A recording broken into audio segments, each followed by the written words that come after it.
আমরা আলোচনা করব সহবাসের পর একজন মহিলার কোন কাজগুলো অবশ্যই করা প্রয়োজন। স্বামী স্ত্রী একে অপরের সাথে সহবাস করার সময় পুরুষ মহিলা উভয়ই কিন্তু খুব বেশি ক্লান্ত হয়ে পড়ে এবং দুজনের শরীর থেকেই কিন্তু অনেক বেশি ঘাম বের হয়, যার কারণে দুজনেরই কিন্তু কম বেশি কিছুটা পানি তৃষ্ণা লাগতে পারে। এই সময় মহিলার উচিত 1 গ্লাস ঠান্ডা পানি কিংবা জুস পান করা, এমনকি তার স্বামীকেও 1 গ্লাস পানি কিংবা জুস পান করতে দেওয়া।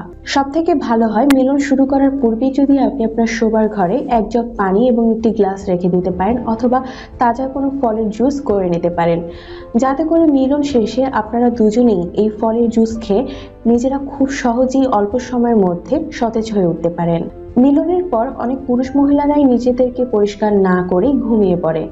এটা একেবারেই ঠিক নয়, বরং সহবাস বা মিলনের পরে আপনারা 5 থেকে 6 মিনিট কিছুটা বিশ্রাম নিয়ে তারপর নিজেদের গোপনাঙ্গ যতটা ভালো করে সম্ভব পরিষ্কার করে নেবেন। এরপরে আপনারা ঘুমাতে যাবেন।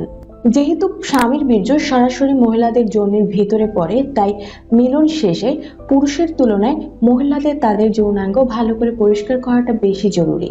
আপনি যদি যৌনাঙ্গ ভালো করে পরিষ্কার করে না ঘুমান, তাহলে লেগে থাকা এই বীর্যের কারণে আপনার যৌনের ভেতরে ব্যাকটেরিয়া সৃষ্টি হতে পারে। এখানে বড় ধরনের ইনফেকশন হতে পারে, এমনকি সাময়িক সময়ের জন্য আপনি চুলকানি কিংবা র্যাশের সমস্যায় ভুগতে পারেন। এজন্য মিলন শেষে টয়লেটে গিয়ে ভালো করে আপনার যৌনাঙ্গ হালকা গরম কিংবা ঠান্ডা পানি দিয়ে ভালো করে পরিষ্কার করে নেবেন এবং সম্ভব হলে ভালোভাবে প্রস্রাব করে নেবেন, কারণ প্রস্রাব করলে আপনার যৌনাঙ্গের ভেতরে থেকে যাওয়া সামান্য বীর্যও কিন্তু আপনার প্রস্রাবের সাথে বের হয়ে আসবে, যার ফলে আপনার যৌনাঙ্গ একেবারেই পরিষ্কার থাকবে। এর পাশাপাশি আরেকটি কাজ করতে পারেন, তা হচ্ছে পোশাক পরিবর্তন করে ঘুমাতে যাওয়া।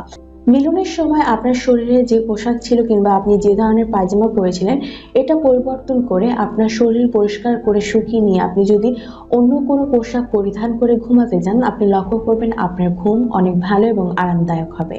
আর আপনার স্বামী স্ত্রী জন্ম নিয়ন্ত্রণের জন্য যদি কন্ডোম ব্যবহার করেন, তাহলে অবশ্যই মিলন শেষে এই বাকি কন্ডোমের প্যাকেটগুলো গোপন কোনো স্থানে রাখুন।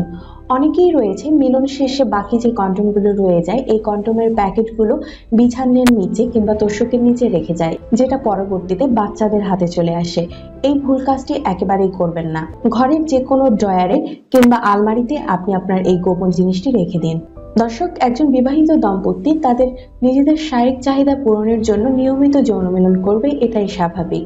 তাই আমি এতক্ষণ যে অভ্যাসগুলোর কথা বললাম, একজন মহিলা যদি মিলনের আগে এবং পরে এই অভ্যাসগুলো মেনে চলে, তাহলে তাদের যৌন জীবন হবে অনেক বেশি সুন্দর এবং আনন্দময়।